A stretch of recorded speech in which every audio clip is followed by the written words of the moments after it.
Hello to our viewers out there, magandang buhay. My name is Chera Garcia and for today's video ay pag-uusapan natin ang isa sa mga traditional food dito sa Pilipinas na makikita specifically sa Cordillera region. And this is tapoy or also called as rice wine. But before we proceed, let us define first what is traditional food. Traditional food are those that are native to a specific region and have been grown, harvested, or gathered by the indigenous people of that area. So, ibig sabihin nito is, yung mga materials or ingredients na nagamit sa paggawa ng food na to is available within their community or within their local areas. So, ano nga ba ang role ng tapoy on the tradition and culture of the Igorot people? So, in this juncture, we have Charity Dayos to explain this to you. Hi there, I am Charity and I am here to share what is the connection of this beverage in the culture and traditions of indigenous peoples. Tapoy is also spelled as tape.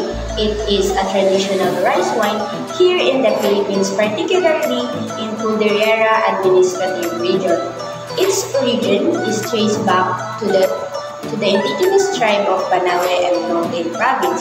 While known as tapoy in Ilocano, it is also called as baya in various Igorot languages, reflecting its deep integration into the diverse cultural landscape of the region. Its name derives from the Proto-Austronesian word tapaj, which means fermented food. Tapoy is integral to ceremonies and celebrations such as weddings, harvests, and festivals like Ipitik Festival, where it is showcased alongside other cultural activities. Beyond being beverage, tapoy symbolizes cultural identity and resilience, representing a deep connection to ancestral customs and the community, especially amidst modernization. Once again, it's Charity here. Bye-bye! Marami rin palang uses ng tapoy, no? When it comes to the tradition and culture of the indigenous people. But have you ever wondered what it tastes like? Sa pagkakataong ito, tawagin natin si Maniling Mendoza upang magbigay ng more information about sa tapoy. Do you know na may iba't ibang uri din pala ang tapoy? I am Maniling Mendoza and I will be showing you the different types and flavor of tapoy. First on the list is tapoy puti or tinatawag nating white tapoy. This generally considered the most common type. It's characterized by its lighter color and milder, sweeter flavor profile. The fermentation process is shorter than other types. Magaan at refreshing ito, perfect sa mainit na araw kagaya ngayon. Next on the list is tapoy pula or red tapoy. Ang kulay ay galing sa mas mahabang proseso ng pag-ferment at nagbibigay ito ng mas malakas at mas masarap na lasa. Ito'y mas matapang at mas maanghang. And lastly, aged tapoy. Ito ay fine-ferment ng ilang buwan kaya ang lasa nito ay napaka-komplikado. Tapoy is more than just a drink. It is a taste of history, a celebration of culture and experiences. Di mo talaga akalain na may iba't ibang uri pala ng tapoy? Pero paano nga ba nila ito ginagawa? So Rex is here with us today to share the process of creating tapoy. Ako si Rex Guway at ngayon ipapakita ko sa inyo ang proseso ng paggawa ng tapoy or rice wine. So ang main ingredients nito is sticky rice or diket at labadura or yung yeast. Kasi yung yeast siya yung magpapalabas ng mismong katas ng sticky rice. So tara, samahan niyo ako. So ito na yung ating sticky rice or called diket at ito naman yung labadura or called the yeast na siyang magpapakatas sa ating diket. Una, kailangan natin hugasan ang ating diket or sticky rice para masigurado natin malinis ito. So ito, hugasan natin na 2 beses para matanggal yung mga germs. Isa pa. So ito, last na to. So ayan. Ay, malinis na siya. So after nyan, kailangan nating ibabad to sa tubig ng ilang oras upang maka-absorb siya ng mga tubig. So yan, iwan mo natin siya dyan. So after nating maibabad is lulutuin na natin siya. So tara. So ayan.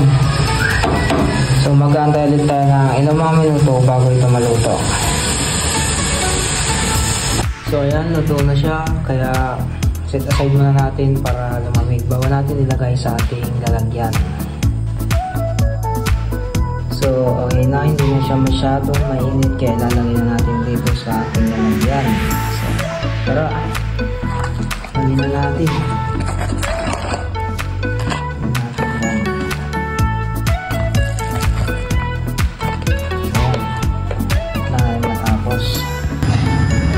So ayan, ilagay na natin yung digit dito sa ating lalagyan. Kaya naman set aside na natin ito. And next natin gagawin is ilalagay na natin ito sa ibabaw niya para ito yung magsilbing or yung magpapatubig or magpapakatas dito sa ating digit. So tara, lagyan na natin ito ng yeast. Gamitan na natin ito ng ganito para ano,